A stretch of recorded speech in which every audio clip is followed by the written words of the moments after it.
Good morning students. हम active passive के next part के साथ यहाँ पर हैं।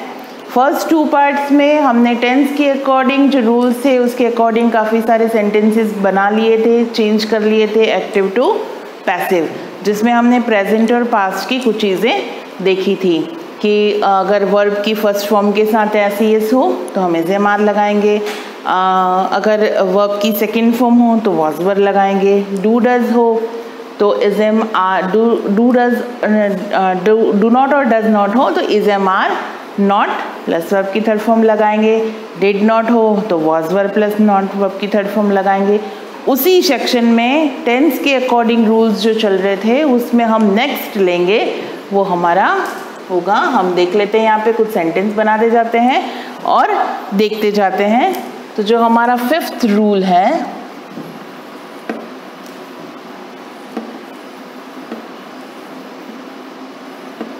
जो हमारा फिफ्थ रूल है वो है is am are plus verb की फर्स्ट फॉर्म और आईएनजी हो तो जब उसको हम पैसिव में कन्वर्ट करेंगे, पैसिव में हम उसको चेंज करेंगे तो होगा is am are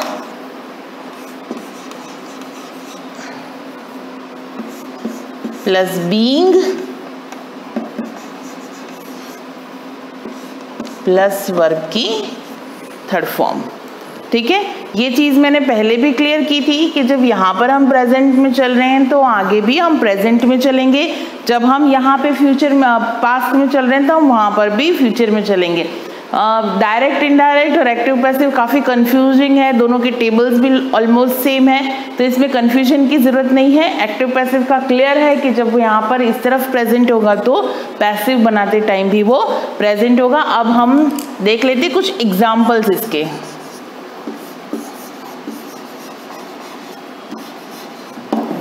Ram is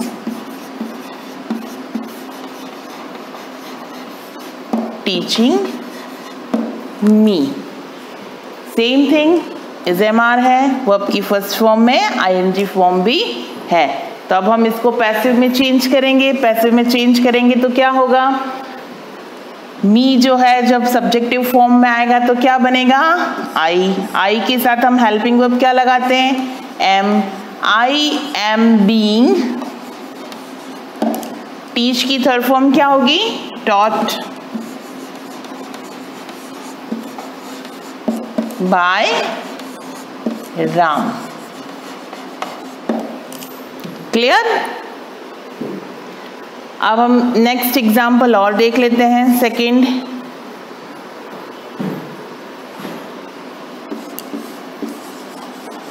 you are cutting trees.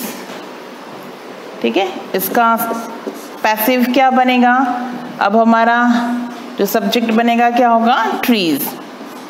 तो ये हमने लिखा ट्रीज, क्योंकि प्लूरल फॉर्म में है तो हम यूज करेंगे आर, और अगर यहाँ पर एस नहीं हो के ओनली ट्री होता तो हम क्या करते, इज हेल्पिंग वर्ब यूज करते। ट्रीज आर बीइंग, कट की थर्ड फॉर्म क्या होगी, कट की तीनों ही फॉर्म कट होती है, कट, कट और cut. Trees are being cut by, you का ऑब्जेक्टिव फॉर्म भी यू ही रहता है। ठीक है, क्लियर। हमने 2 एग्जाम्पल्स देखे, अब हम एक और एग्जाम्पल देख लेंगे, ये थर्ड एग्जाम्पल और देख लेते हैं। आई am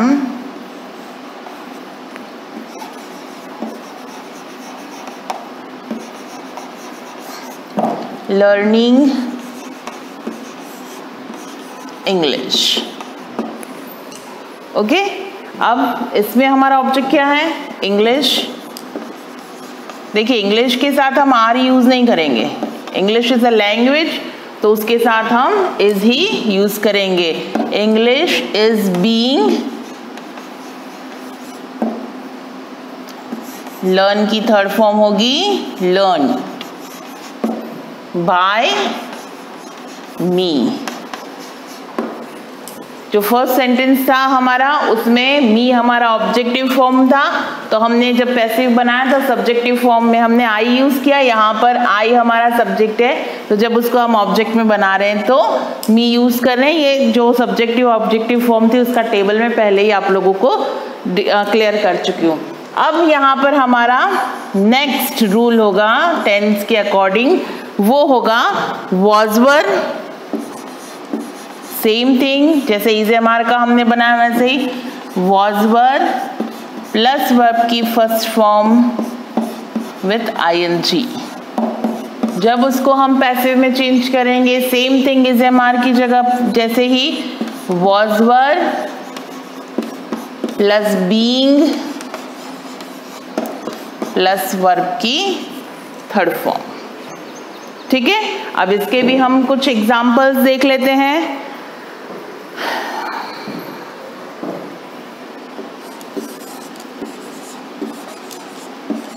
She was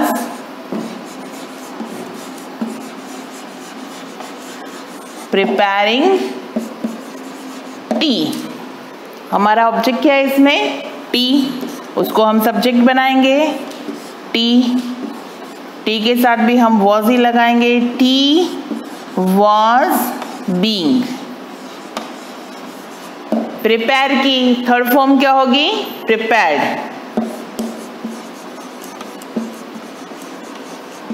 prepared by. अब शी का हमें ऑब्जेक्टिव फॉर्म में चेंज करना है तो हम क्या करेंगे? हर। ये हमारा पैसिव का सेंटेंस हो गया। T was being prepared by हर। एक और एग्जाम्पल देख लेते हैं इसका।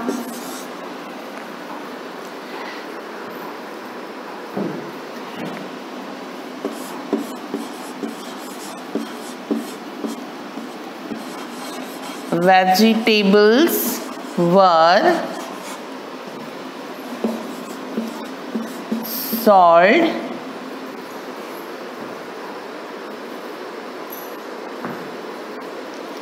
सॉरी, थोड़ा सा करेक्शन करना पड़ेगा इस सेंटेंस में। हम कर देते हैं यहाँ पे करेक्शन थोड़ा सा।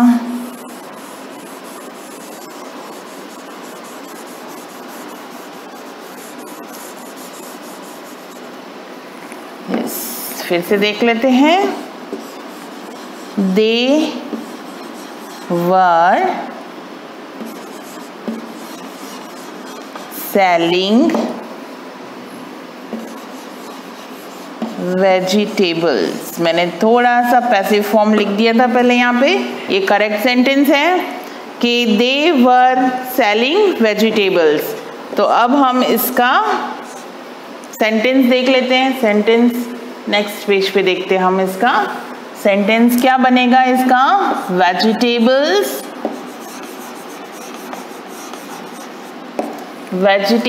वर।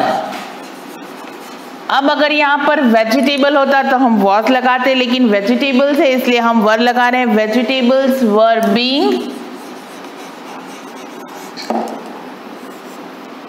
सोल्ड। सेल की थर्ड फॉर्म क्या होगी? सोल्ड। सोल्ड बाय दे का ऑब्जेक्टिव फॉर्म बनेगा देम। थोड़ा सा लिखने में यहाँ पर मिस्टेक हो रहा है। मैं सेंटेंस को ओरली वर्बली बोल देती हूँ, आप लोग अपनी रजिस्टर्स में नोट कर लीजिएगा। Vegetables are being sold by them. Clear? अब आज के वीडियो में हमने क्या पढ़ा? प्रेजेंट का, प्रेजेंट कंटिन्यूस और पास्ट कंटिन्यूस पढ़े कि अगर प्रेजेंट कंटिन्यूस के सेंटेंस एक्टिव में आते हैं तो उसको हम पैसिव में कैसे कन्वर्ट करेंगे, और पास्ट कंटिन्यूस के सेंटेंस आते हैं तो हम उसको पैसिव में किस तरह से कन्वर्ट करेंगे। ठीक है, इसकी प्रैक्टिस करें। अपनी बुक वगैरह जो भी है उसमें एग्जाम्पल्स दे रखे होंगे। छोटे बच्चों की भी ग्रामर की बुक ले सकते हैं। आपकी प्रीवियस क्लास की अगर ग्रामर की बुक आपके पास है तो उसमें भी आपको काफ़ी सारे एग्जाम्पल्स मिल जाएंगे। ये चीज़ें ऐसी हैं जिनकी आपको ज़्यादा से ज़्यादा प्रैक्टिस करनी पड़ेगी। जितनी प्रैक्टिस करोगे उतना इसमें क्लियर होते जाओगे। Thank you.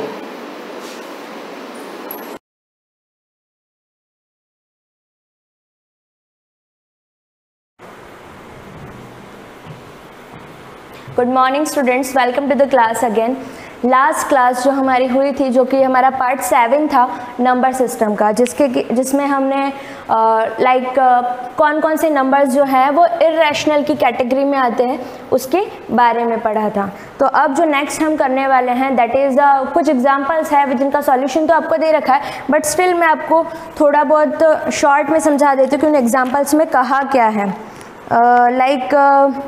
Some properties of, जैसे प्राइम नंबर्स की हमने बात की थी कि जितने भी प्राइम नंबर्स होते हैं उनके स्क्वायर रूट जो होते हैं वो आपके इर्रेशनल नंबर्स होते हैं, और उनके अलावा भी कई चीज़ों के बारे में बात की थी। अब जो नेक्स्ट आता है, अब जैसे आपको कहा जाएगा कि प्रूव करो कि √2 and √3 are the irrational numbers, तो ये चीज़ तो आप जानते हैं कि since 2 and 3 are the prime numbers, that's why the square root of that numbers are irrational. Now उसको अगर प्रूव करना है तो आपको जस्ट एक काम करना है, उस √2 का मतलब 2 का स्क्वायर रूट निकालना है, जो कि मेथड मैंने आपको बता दिया था। अगर तो उसका जो भी आंसर आ रहा है एक फिक्स्ड नंबर तक स्टॉप हो जाता है कि हमारा रिमाइंडर 0 आ गया, एक फाइनल स्क्वायर रूट आ गया, then it's a terminating case, then it is rational number. लेकिन ऐसा नहीं होगा क्योंकि हम जानते हैं √2 इज़ अ इर्रेशनल नंबर, तो उसका जो आंसर होगा वो पॉइंट के बाद नंबर्स आते जाएंगे, और वहाँ पर ऐसा नहीं होगा कि कोई फिक्स नंबर रिपीट हो रहा होता है तो हम कह देते हैं this is the case of non terminating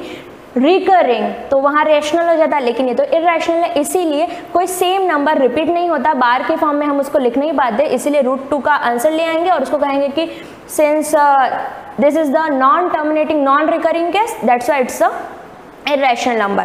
now similarly √3 का भी रहेगा। इसके बाद जो आपके क्वेश्चन है, अब इसके कुछ अल्टरनेट मेथड भी दे रखे हैं, तो वो भी मैं आपको वो जो है आपको जैसे ही आपके प्रॉपर क्लासेस स्टार्ट होगी तो वो सेकंड मेथड में आपको बता दूंगी, बट तब तक आपको सिर्फ उसका वैल्यू निकालना है एंड वहाँ से आप बता देना कि वो रैशनल है या इर्रेशनल। अब इसके बाद जो है कुछ प्रॉपर्टीज़ है आपकी इर्रेशनल नंबर की।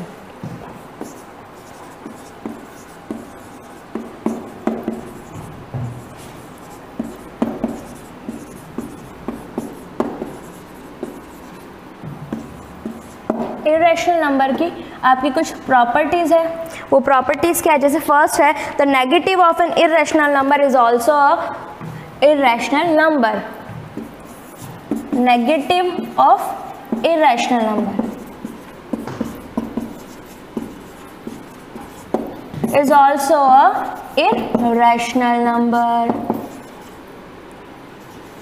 क्योंकि कोई फर्क नहीं पड़ता कि आप इस चीज़ को कहें √2 या फिर ये भी इर्रेशनल नंबर है या फिर कहीं माइनस ऑफ √2। जैसे √2 का मतलब होता है 1.141 ... और इसका हो जाएगा नेगेटिव ऑफ 1.141 ...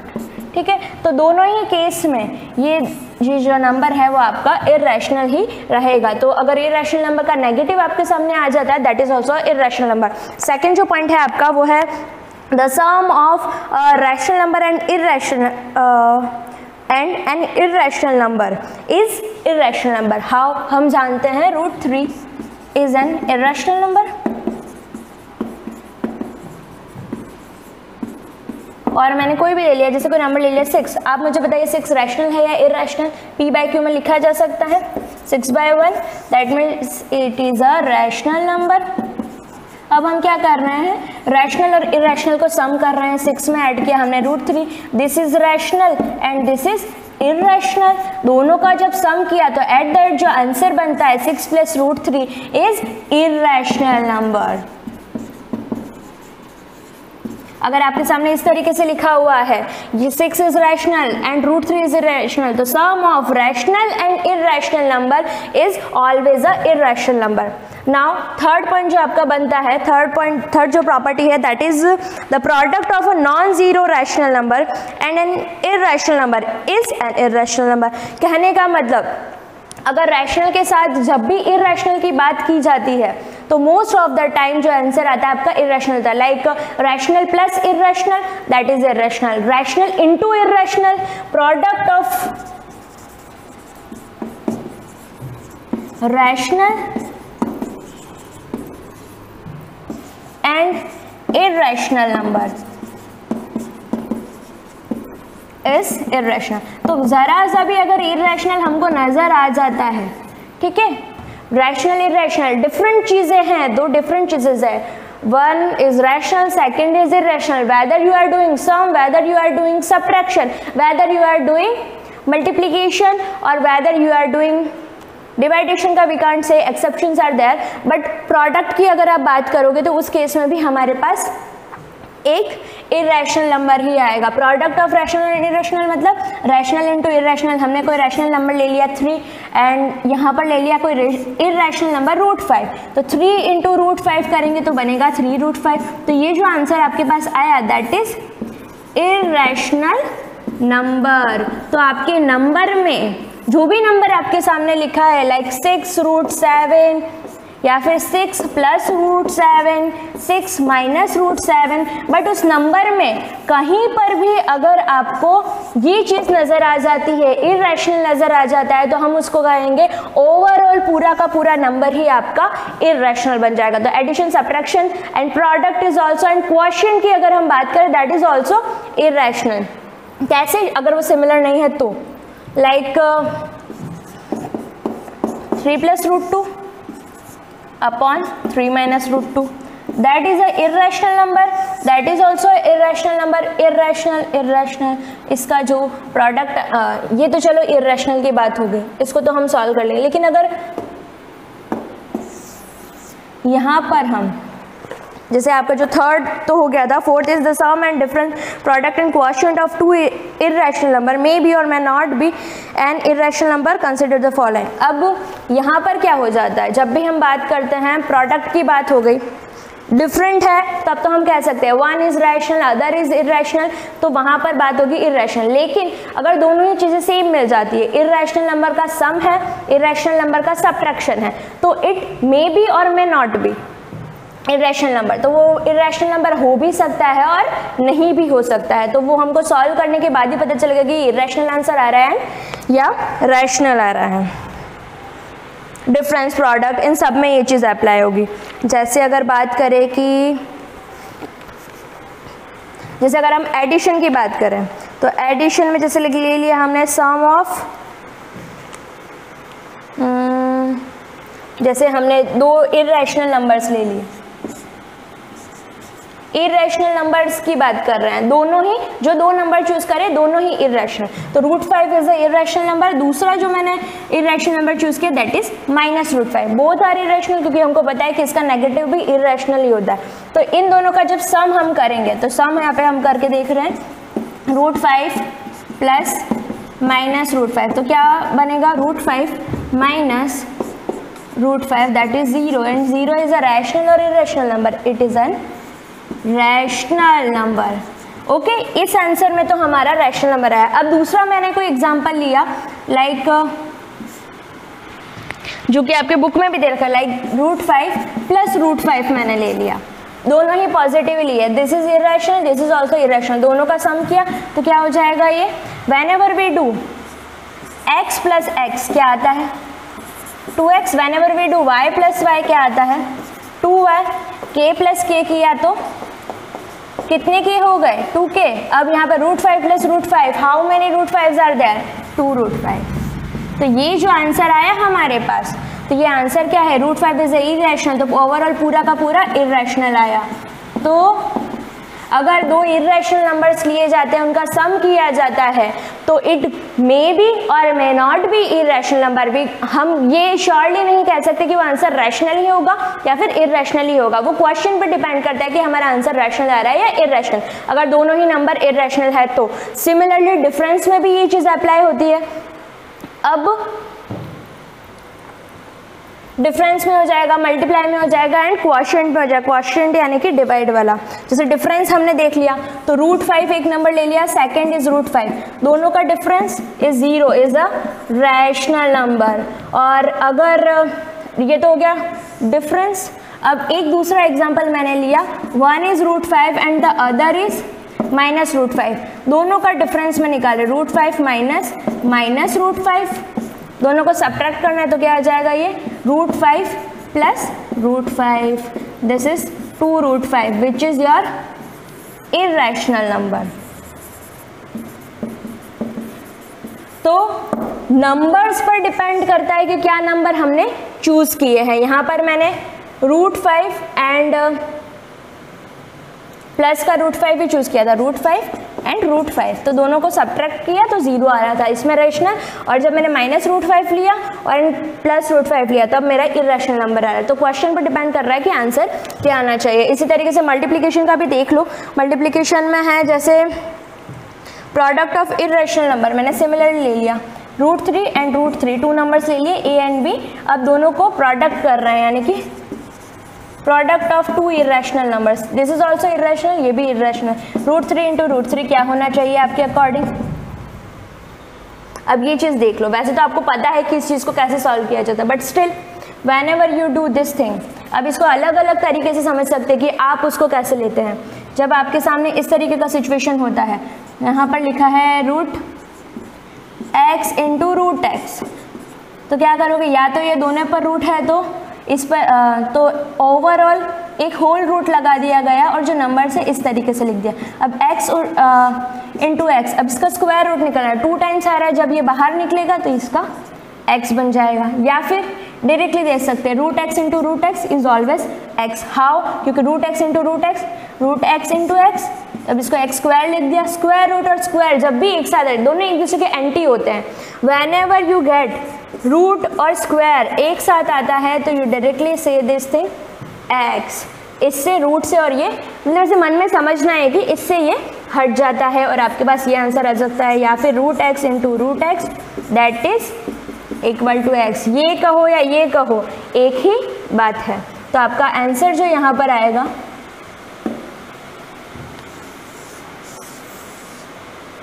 वो होगा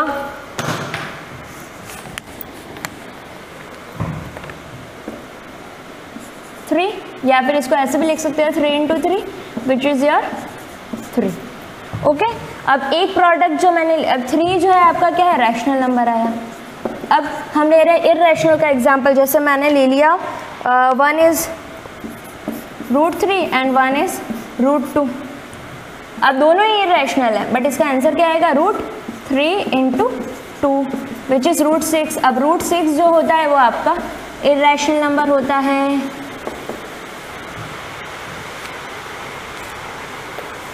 ठीक है, नाउ द नेक्स्ट प्रोडक्ट की अगर बात की जाए तो अगर मैं एग्जांपल लेती हूँ √5 एंड अगेन दूसरा नंबर भी √5, तो √5 कोई भी नंबर हो, 6 को डिवाइड किया 6 से कितने time, 1 time, 4 divide by 4 1। Similar number को सिमिलर नंबर से डिवाइड करोगे तो हमेशा वी विल गेट 1, चाहे x divide by x we always get 1। तो √5 डिवाइड बाय √5, चाहे वो रूट में लिखा है चाहे कितना भी लंबा छोटा लिखा है, a plus b upon a plus b, similar number को सिमिलर नंबर से जब डिवाइड किया जाएगा we will always get 1।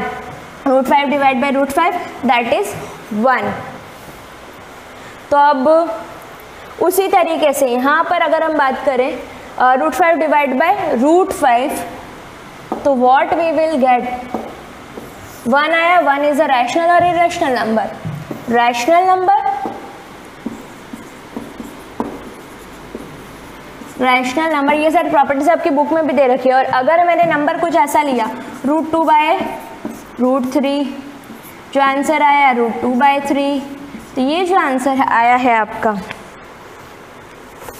It is N irrational number.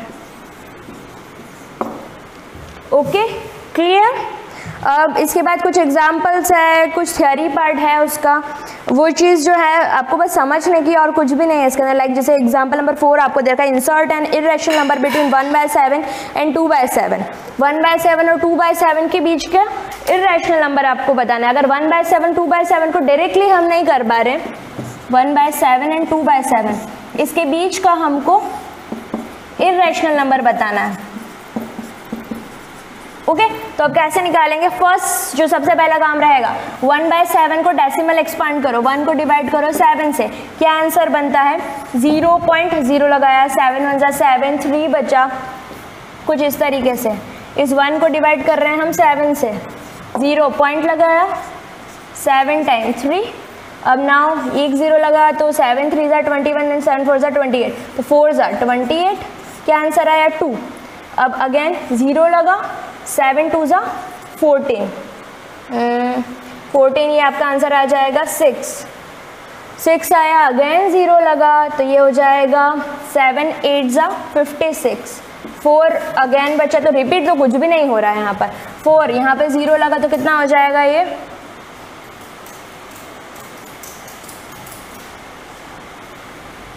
7 6 ज़ा भी नहीं होगा, 7 5 ज़ा, ठीक है। तो इस तरीके से ये इसका कुछ आंसर आ रहा है 1/7।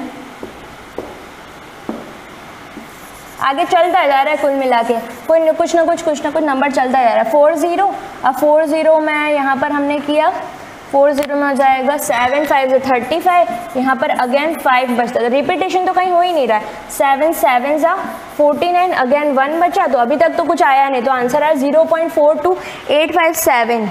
अब इसके बाद और चेक कर लेते हैं, तो यहाँ पर आ गया ये 50 और ये कितना होना चाहिए, सॉरी 50 35 50 एंड दिस इज 49, तो 7 7 ज़ा 49। अब यहाँ क्या बचता है 1, तो अगेन 0, तो सिमिलर ये फिर से पहले वाली कंडीशन आ गई थी, जहाँ 10 से हमने स्टार्ट किया था अगेन 10 आ गया, तो फिर से नंबर क्या आना चाहिए 4 ज़ा,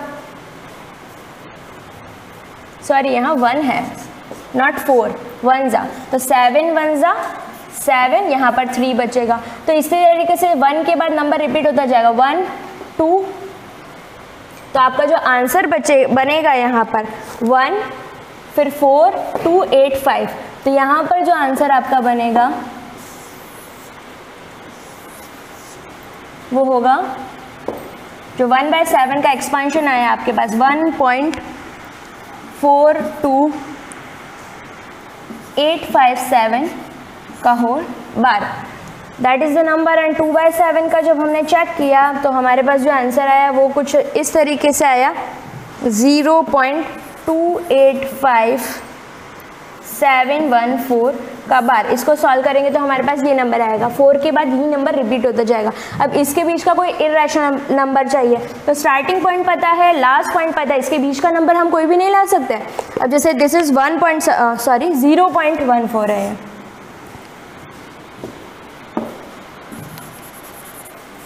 0.14 से स्टार्ट हो रहा है, 28 पे ख़त्म हो रहा है, तो इसके बीच का ही कोई नंबर होना चाहिए 14। जैसे मैंने बीच में कोई भी इर्रेशनल नंबर डेसिमल एक्सपांशन चलता रहना चाहिए और नंबर रिपीट नहीं हो रहा हो, तो ऐसा कोई भी एग्जांपल ले लो। 0. जैसे मैंने ले लिया इनके बीच का कोई भी नंबर 1 5 1 6 1 7 1 8 1 9, और फिर वहाँ से स्टार्ट हो जाएगा 2 0 2 1 2 1 2 3 2 4 2 5, ऐसे कोई भी नंबर ले सकते। जैसे रैंडम सा मैंने ले लिया 0.21 ले लिया, मिडल में ही आ रहा है। अब उसके बाद क्या है, बार के फॉर्म में नहीं लिखा होना चाहिए, तो हमने ले लिया, मैंने रैंडम सा कुछ भी ले लिया 2 1 0 2 1 0 0 2 1 0 0 ... ये कोई नंबर ले लिया, ऐसे कितने भी बना सकते हैं। ये फर्स्ट नंबर बनाया मैंने, सेकंड बना दिया, जैसे 0.18 वाला भी इसमें आएगा 182 118 11182 ... डेसिमल एक्सपांशन बनाना मन से कुछ भी बना सकते हैं, बस ये है कि आप उसको बार के फॉर्म में नहीं लिखेंगे, सेम नंबर रिपीट नहीं होना चाहिए, इस तरीके से उसको लिखा जा सकता है। और भी एग्जांपल्स है, उसको आपको खुद ही सेल्फ ही सॉल्व करना है। इसके अलावा जो थ्योरी वाले क्वेश्चंस है 1.4 के, वो आपको सेल्फ करना है, वहाँ कोई इशू है तो आप मुझे पूछ सकते हैं, और जितने भी न्यूमेरिकल्स है आगे के वो हम नेक्स्ट क्लास में करेंगे। Thank you.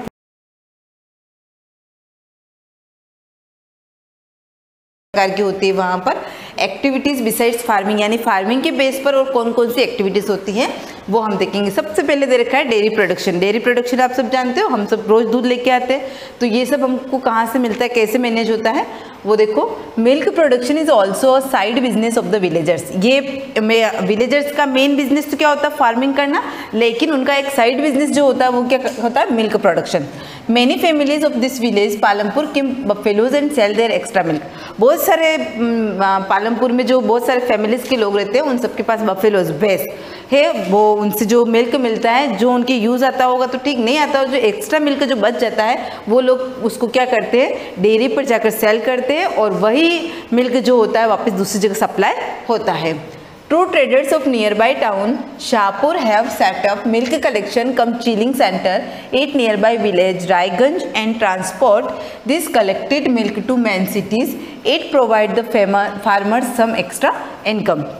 वो लोग क्या करते हैं, पास में जो टाउन है शाहपुर, जहाँ पर मिल्क कलेक्शन यानी कि एक मिल्क का बहुत बड़ा कलेक्ट करने का कह सकते हैं कि जहाँ पर बहुत सारे दूध को स्टोर करके रखा जाता है। अपने यहाँ सलूम्बर में भी आप लोगों को पता होता है एक मिल्क का पूरा सेंटर ओपन हुआ है सन सिटी में। वहाँ पर बहुत सारे मिल्क को एक साथ कलेक्ट करके रख सकते हैं और उसको फिर ऐसी प्रोसेस से रखा जाता है कि वो बहुत जल्दी ख़राब नहीं होता है। तो ये लोग भी और ट्रांसपोर्ट के थ्रू जो भी इनके पास फैसिलिटीज़ अवेलेबल होती है उसके थ्रू ये पास के जो गांव है वहाँ पर पहुँचा देते हैं। It provide the farmer some extra income, और इनसे इनको जो एक्स्ट्रा कुछ इनकम होती है वो इनको मिल जाती है।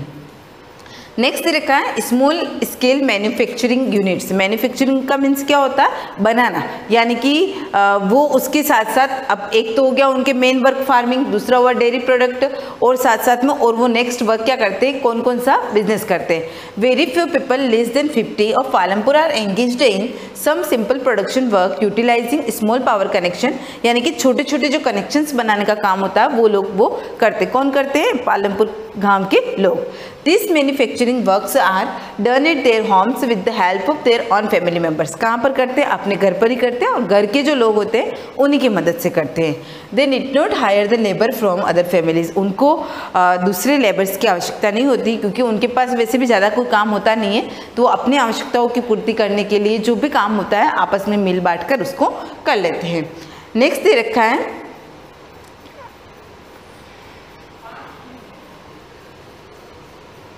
शॉप्स इन पालमपुर। पालमपुर के अंदर कौन कौन सी शॉप्स है, there are some general stores. General stores किसको कहेंगे, जहाँ पर जनरल अपनी जो सारी चीज़ें मिलती हैं, इसमें भी दे रखा है in Palampur which sell a wide range of daily need items, जो आपकी डेली की आवश्यकता होती है उससे related, like rice, wheat, sugar, tea, oil, biscuits, soap, toothpaste, batteries, candles, notebooks, pens, pencils and different kinds of clothes. ये सारी प्रकार की शॉप्स वहाँ पर अवेलेबल हैं, यानी कि कह सकते हैं स्मॉल छोटी छोटी जो दुकानें होती है आपके घर के आसपास भी ऐसी दुकानें वहाँ पर आपको मिल जाएगी। Some people have open small restaurant in their houses near bus stand. और आप लोगों ने देखा है किसी भी गाँव में जाते हैं तो रेस्टोरेंट, छोटे छोटे रेस्टोरेंट खुले हुए होते हैं जहाँ पर आपको नाश्ता करने के लिए जो भी लोग बाहर उस रास्ते से निकल रहे हैं, अगर उनको अपनी आवश्यकताएँ होती है तो वो रेस्टोरेंट पर रुककर चाय है, कॉफ़ी है और भी अदर कोई नाश्ता होता है तो वो वहाँ पे कर सकते हैं। तो वहाँ पर भी छोटे छोटे रेस्टोरेंट कहाँ पर खुले हुए हैं, बस स्टैंड के पास में, क्योंकि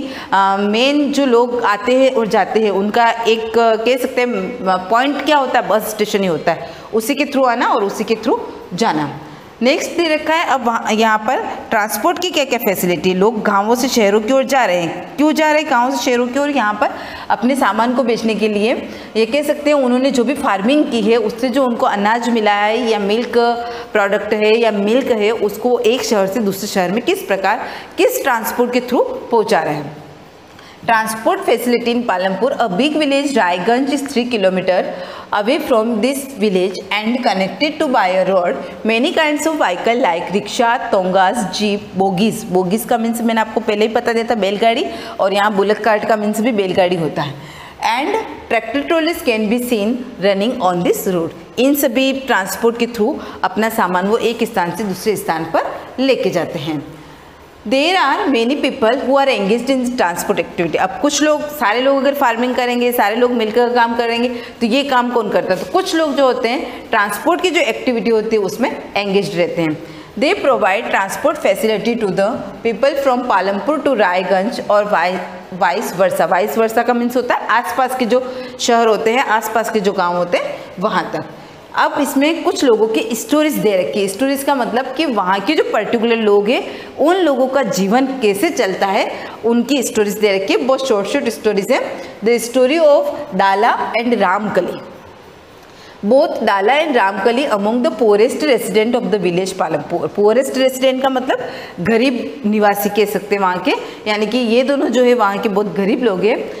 both are worried about their future because they are under डेप्ट and have no hope to come out of this complexity. Both are worried, वे दोनों बहुत चिंतित थे, दुखी हैं अबाउट देयर फ्यूचर, कि उनके भविष्य का क्या होगा, बिकॉज दे आर अंडर डेप्ट। डेप्ट का मतलब कर्ज में डूबे हुए। ये चीज़ मैंने आपको पहले ही बता दी थी कि वो कर्जा क्यों लेते हैं, और यहाँ पर उनकी टेंशन भी क्या है कि वो कर्ज में डूबे हुए हैं। And have no hope to come out this complexity, और उनके पास कोई आशा भी नहीं है कि वो इस जटिल जो प्रॉब्लम है, कॉम्प्लेक्सिटी का मतलब कठोर या जटिल जो प्रॉब्लम है उससे वो बाहर कैसे निकलेंगे। Ramkali think she will get job or less days in coming harvesting season because the large farmer Ghanshyam is just bought a harvester, a reaping machine, and therefore he would not employ labor for harvesting his crop। अब रामकली यहाँ पर क्या सोचती है कि जब भी harvesting season आएगा, यानी कि जब फसल कटाई का सीजन आएगा, तब उसको क्या मिलेगी, जॉब मिल जाएगी, यानी कि उसको काम मिल जाएगा। लेकिन बिकॉज क्योंकि अब नहीं मिल सकता है, क्योंकि उसका रीज़न क्या है, द लार्ज फार्मर, एक बहुत बड़ा जो फार्मर है घनश्याम, उसने क्या किया है, एक हार्वेस्टर मशीन यानी कि रिपिंग मशीन, आप लोग देखते हो आजकल थ्रेशर, ट्रैक्टर्स और भी बहुत अलग अलग प्रकार की मशीन आ गई जिसमें एम्प्लॉय की ज़रूरत नहीं होती, उनको लेबर की ज़रूरत नहीं होती और वो मशीन से सारा काम कर लेते हैं। अब उसने क्या किया है, जो घनश्याम बड़ा फार्मर है उसने मशीन खरीद ली है, तो अब उसको किसी प्रकार के लेबर की भी कोई ज़रूरत नहीं है। And therefore he would not employ labour for harvesting his crop. Likewise Dala think, अब दाला भी यही सोच रहा है दैट लार्ज फार्मर है bought agriculture machine for almost all farm activities, so it is clear that he will not get job for more days now। अब दाला भी यही सोच रहा है कि जितने भी बड़े बड़े फार्मर्स थे उन लोगों ने एग्रीकल्चर की मशीन्स खरीद ली है, तो अब उनको किसी भी प्रकार की किसी लेबर्स की ज़रूरत नहीं होगी। तो इससे ये बात क्लियर हो जाती है कि उनके पास अब बहुत समय के लिए कोई भी काम नहीं है उनके पास। नेक्स्ट स्टोरी दे रखी है, the story of Savita and Tejpal Singh. Savita is a small farmer of village Palampur, ये एक छोटे किसान कह सकते हैं, सविता पालमपुर में ही रहते हैं। Besides cultivating her small plot of land, she also work for medium and large farmer as a labour. उनके पास छोटा सा प्लॉट है जहाँ पर वो कल्टिवेटिंग का काम करते हैं। She also work for medium and large farmer as a labour, साथ ही साथ वो जो बड़े फार्मर्स हैं और जो मीडियम फार्मर्स हैं वहाँ पर भी वर्क करके काम करती है। This year she borrow some money from a large farmer Tejpal Singh for her farm need. अब उसने क्या किया, उस साल तेजपाल सिंह जो एक बड़ा फार्मर है उससे उसने कुछ पैसे उधार लिए। किस लिए, फार्म नीड से, उसको कुछ आवश्यकताएं होती है, अपने खेत पे बीज लेने होंगे या फिर उसको भी किसी प्रकार के कोई इंस्ट्रूमेंट खरीदने होंगे, टूल्स लेने होंगे, इसके लिए। Tejpal gives money to her for 4 months but a very high rate. अब उसने तेजपाल से पैसे लिए कितने मंथ्स के लिए, 4 months के लिए, but a very high rate. मैंने आपको पहले बता दिया जो इंटरेस्ट की रेट ली जाती थी वो बहुत ज़्यादा ली जाती है, जैसे दे रखा है इसमें 24%। आप लोगों ने मैथ्स में पढ़ा है कि परसेंटेज कैसे निकालते हैं। सपोज उसने 2000 रुपीज़ भी लिए हैं 4 months के लिए और 24% से लिए तो कितने पैसे हो जाते हैं, यानी कि इतने पैसे उसके किस में चले जाएंगे, फिर से वापस उसको चुकाने में चले जाएंगे। He also gets her words as she would work at his field in harvesting season। ये बात वो कब कह रही है, जब फसल कटाई का समय आता है उस समय वो ये बात कह रही है। Now Savita is under stress to think how she would manage her children.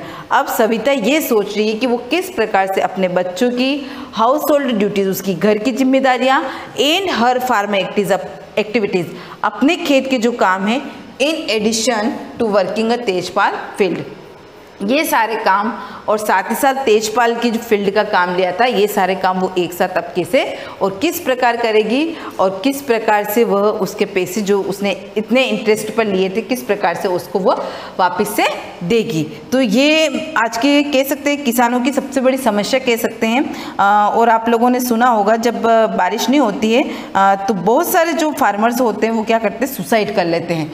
वो सुसाइड इस कारण से नहीं करते कि उनकी खेती नहीं होती, वो सुसाइड इसी कारण से कर लेते हैं। ये एक बहुत बड़ा रीज़न होता है कि वो क्या करते हैं, जब फसल बुवाई का समय होता है उस समय वो बड़े बड़े फार्मर से पैसे उधार ले लेते हैं। जब फसल अच्छी होती नहीं है, अब पैसे देने का समय होता है, उनके पास पैसे होते नहीं है और जो बड़े व्यापारी होते हैं वो लोग क्या करते हैं, उनको बहुत प्रेशराइज करते हैं। तो ऐसे में अब किसानों के पास कुछ भी करने को नहीं होता है, तो कह सकते हैं डिप्रेशन में आ जाता है पर्सन और ऐसे में वो लोग सुसाइड कर लेते हैं।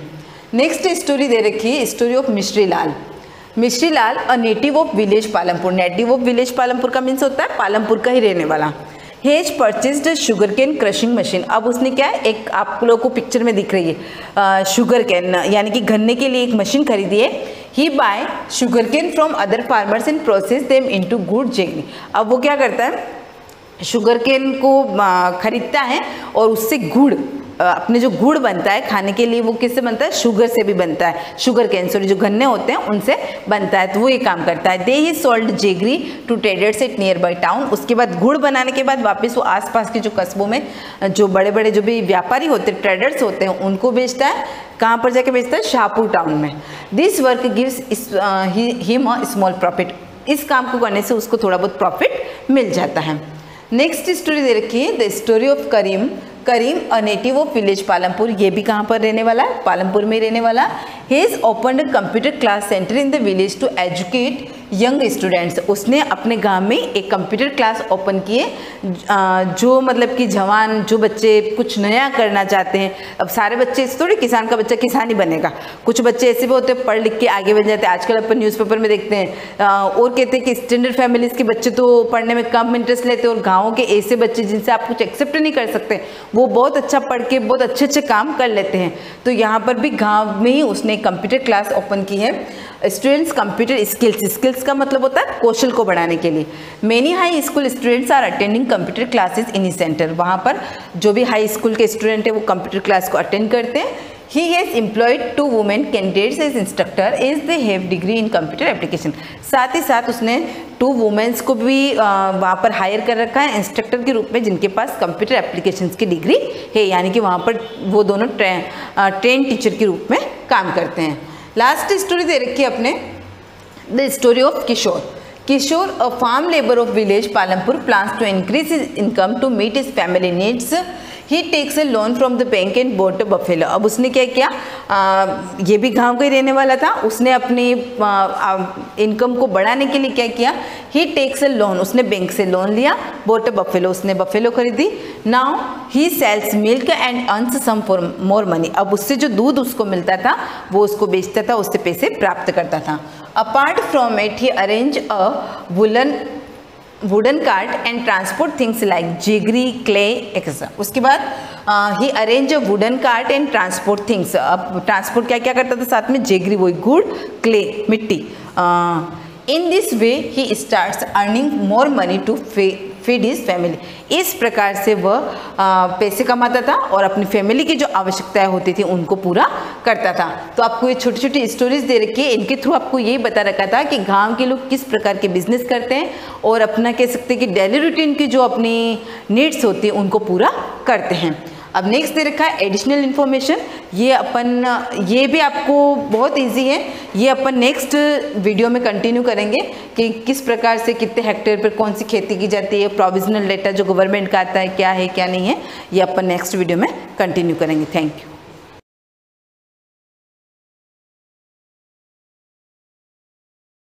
Hello students, good morning. Fundamental units of life आपका लेसन नंबर 5 है, जिसका पार्ट 1 आपने पढ़ चुका है। मैं पार्ट 2 कंटिन्यू करूँगी। पार्ट 1 में हमने ये छोड़ा था कि सेल जो होती है वो किसी भी लिविंग ऑर्गेनिज्म की बेसिक यूनिट होती है। यानी कोई भी लिविंग ऑर्गेनिज्म होता है तो वो सबसे पहले बनना जब स्टार्ट होता है तो उसमें सबसे पहली चीज़ अगर कुछ बनती है तो वो होती है 1 सेल। एक सेल में डिवीजन होता है, देन 2 सेल बनती है, 2 से 4 बनती है, 4 से 8, तो उसको बोलते हैं यूनिसेलुलर ऑर्गेनिज्म से वो धीरे धीरे मल्टी सेलुलर ऑर्गेनिज्म में कैसे मॉडिफाई होता है या कैसे डेवलप होता है। जैसे unicellular organism multi cellular organism में बदलता है, और फिर जैसे एक सेल थी तो उससे 2 सेल से मल्टी सेलुलर हो गया वो। तो ग्रुप ऑफ सेल से टिश्यू बनता है, ग्रुप ऑफ टिश्यू से एक ऑर्गन बनेगा। ये चीज़ उस दिन भी क्लियर की थी, वापस बता रही हूँ। ग्रुप ऑफ टिश्यू से एक ऑर्गन बनेगा, ग्रुप ऑफ ऑर्गन से एक ऑर्गन सिस्टम बनेगा, और फिर एक बॉडी का फॉर्मेशन होता है, चाहे वो ह्यूमन हो, एनिमल हो या प्लांट हो। तो सब कुछ प्लांट, एनिमल, ह्यूमन, ये तीनों जो है वो लिविंग थिंग है, और इन सब की बेसिक यूनिट जो है वो है cell, fundamental unit of life. इस पूरे लेसन में आप ज़्यादातर सेल के बारे में ही पढ़ोगे, क्योंकि किसी भी लाइफ की फंडामेंटल यूनिट, फंडामेंटल का मीनिंग होता है बेसिक, बेस्ड, जहाँ से चीज़ की शुरुआत होती है, बिगनिंग, उसको बोलते हैं फंडामेंटल यूनिट ऑफ लाइफ। क्या होती है वो? सेल। लास्ट मैंने छोड़ा था, रॉबर्ट हुक ने एक सेल की स्टडी की, उन्होंने ये सब पैराग्राफ को डिस्कस किया था हमने। उसके बाद देखा था रॉबर्ट हुक जिन्होंने सेल को डिस्कवर किया। फिर मैंने ये बताया कि उन्होंने जो डिस्कवर किया था वो डेड सेल को डिस्कवर किया था। सबसे पहले उनको एक डेड सेल मिली थी, मतलब सेल को देखा उन्होंने पर वो डेड थी। ये बाद में कब पता चला, जब दूसरे किसी साइंटिस्ट ने एक लिविंग सेल को स्टडी किया, तब पता चला कि उन्होंने जो स्टडी की थी वो डेड सेल की थी। उन्होंने एक माइक्रोस्कोप बनाया या जो भी प्रिमिटिव तैयार किया उसको प्रिमिटिव नाम दिया, क्योंकि आगे जो आए उनको मॉडर्न बोल सकते हैं। वो ज़्यादा हाईली टेक्नोलॉजी वाले थे। ये जो चीज़ थे इनके ज़रिए उन्होंने उस सेल की स्टडी की, जो सबसे पहले फर्स्ट सेल मिली थी, जो डेड कॉर्क मिली थी। कॉर्क यानी पेड़ का जो प्लांट का जो ट्री का जो बार्क पोर्शन होता है, बार्क यानी छाल, वहाँ से नहीं मिला था। साइटोलॉजी डिस्कस किया था, that means study of cell, जिसमें सेल की स्टडी की जाती है उसको बोलते हैं स्टडी ऑफ सेल या साइटोलॉजी।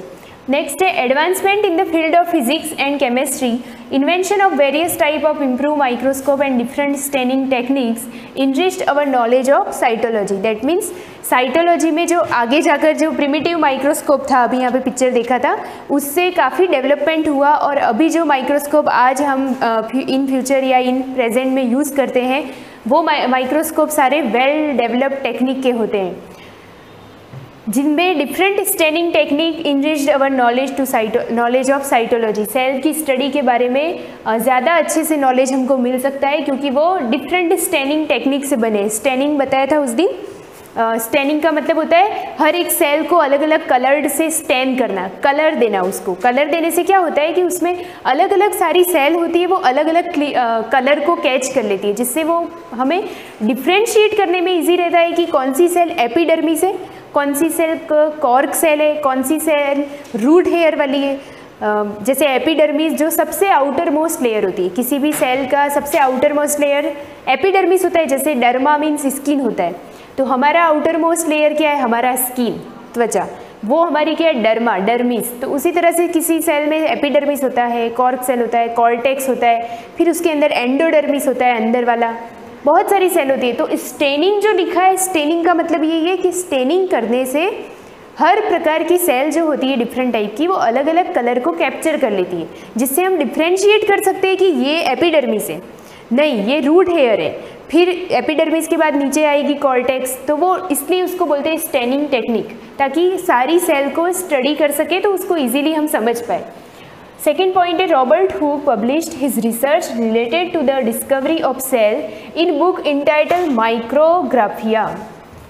रॉबर्ट हुक ने जो सेल के बारे में स्टडी किया और उन्होंने जो भी रिसर्च की सेल्स को रिगार्डिंग लेकर, सेल को लेकर, उन्होंने उस सारी रिसर्च को, सारी इन्फॉर्मेशन को एक बुक में पब्लिश किया, प्रॉपर एक बुक में दिया ताकि उनकी एक बुक हो प्रॉपर। तो उस बुक का नाम हो माइक्रोग्राफिया, जिसके अंदर उन्होंने अपनी डिस्कवरी ऑफ सेल के बारे में पूरा रिसर्च लिखा। Cork is a dead tissue obtained from the bark of tree. It is used as lead or stopper of bottles. Cork आपने बहुत बार सुना होगा, कोई भी एक्टिविटी या कोई भी एक्सपेरिमेंट करते हो उसमें एक वर्ड आता है कॉर्क, मतलब किसी बॉटल को या किसी कंटेनर को एयर टाइट करना है। एयर टाइट यानी एयर अंदर नहीं आनी चाहिए और अंदर वाली बाहर नहीं जानी चाहिए, तो वहाँ पर उस चीज़ का यूज़ करते हैं जिसको बोलते हैं कॉर्क। और ये कॉर्क कहाँ से मिलता है, तो एक ट्री की बार्क से, बार्क यानी छाल, पेड़ की जो ब्लैक ब्लैक कलर की छाल होती है, आपने देखा होगा कितनी बार, वो हम हाथ से भी रिमूव आउट कर सकते हैं जब तक वो पूरी तरह से मैच्योर नहीं हो जाती। मैच्योर होने के बाद उसको हम हैंड पिकिंग अलग से कर सकते हैं। तो वो जो डेड टिश्यू है कॉर्क, वो कहाँ से आया, बार्क ऑफ अ ट्री के बार्क से आया, और जिसका यूज़ कहाँ करते हैं, स्टॉपर ऑफ बॉटल। ऐसी बॉटल्स बहुत सारी होती है लेबोरेटरीज में जिनको एयर टाइट रखना होता है, तो एयर टाइट रखने के लिए वहाँ पर उन बॉटल्स का, बॉटल के ऊपर एज अ कैप, बॉटल के ढक्कन या कैप के रूप में वहाँ पर हम कॉर्क का यूज़ करते हैं। कॉर्क जो होता है वो डेड टिश्यू होता है, प्लांट की डेड सेल जो बाहर की तरफ होती है, जो उसको प्रोटेक्शन देती है। अब यहाँ पे दो पिक्चर दे रखे हैं, cells as seen by Robert Hooke. Robert Hooke ने जो सबसे पहले सेल देखी थी वो कुछ इस टाइप की थी।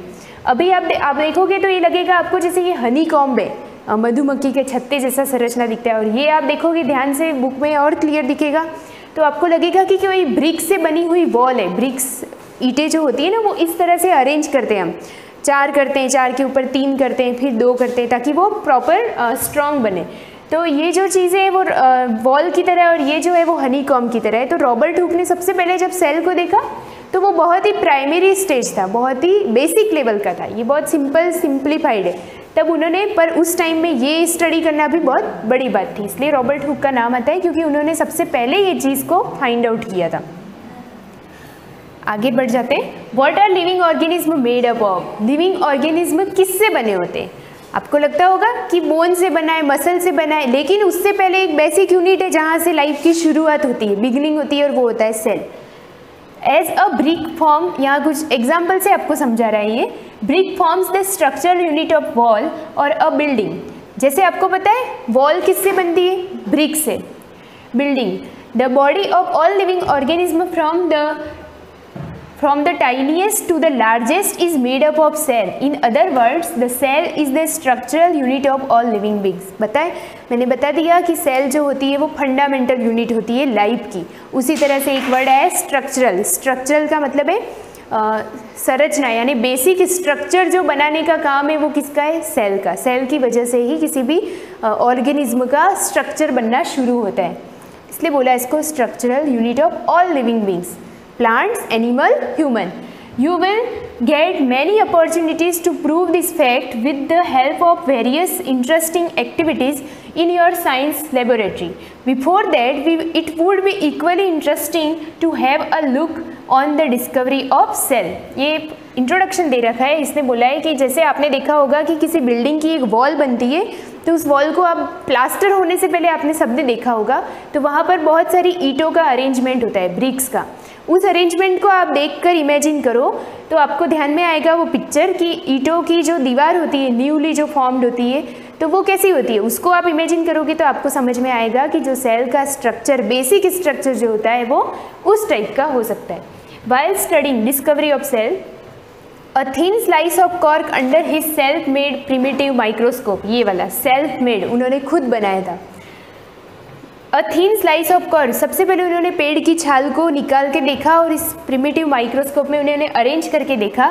Robert Hooke, a British scientist, observed small compartment like structure. This compartment shows honeycomb. मैंने बताया ये वाला, ये हनीकॉम्ब की तरह स्ट्रक्चर बना रहा है। तो उन्होंने जब रॉबर्ट हुक ने सबसे पहले डेड कॉर्क सेल को माइक्रोस्कोप में अरेंज करके देखा तो उन्हें जो स्ट्रक्चर दिखाई दिया वो ऐसा था, जिसको हम बोल सकते हैं कि ये एक हनीकॉम्ब की तरह है। रॉबर्ट हुक मेड इन 1665 ये हनीकॉम्ब लाइक पैटर्न। अब ये बता रहा है कि रॉबर्ट हुक ने जो 1665 became one of the important milestone of the history of biology. Milestone यानी ये बहुत बड़ा कदम था जब उन्होंने ये बायोलॉजी में एक सेल को एक अपने हाथ से बनाए हुए माइक्रोस्कोप में उन्हें स्टडी करके उन्होंने बताया कि यूनिट जो है बेसिक लाइफ की वो सेल होती है। तो ये बहुत बड़ी अच्छी बात थी। माइलस्टोन का मतलब है बहुत बड़ा एक कदम था। We can say that Robert Hooke laid the foundation of cytology. उन्होंने साइटोलॉजी की सबसे पहले फाउंडेशन रखी, नींव रखी। He used the term cell for this compartment. उन्होंने उस कंपार्टमेंट को जो हनीकॉम्ब की तरह दिख रहा है उसको उन्होंने सेल नाम दिया। Actually cell is a Latin word, जो कि लैटिन वर्ड है जिसका मीनिंग होता है लिटिल रूम। उन्होंने ये इमेजिन किया, उन्होंने सेल नाम इसलिए दिया क्योंकि उनको ये सारे छोटे छोटे क्या लगे, रूम लाइक लगे। उनको कुछ लगा कि ये रूम जैसा है, सारे कुछ अपने आप में बंद है, तो उन्होंने उसको रूम जैसा वर्ड दिया, इसलिए लैटिन में रूम को क्या बोलते हैं, सेल।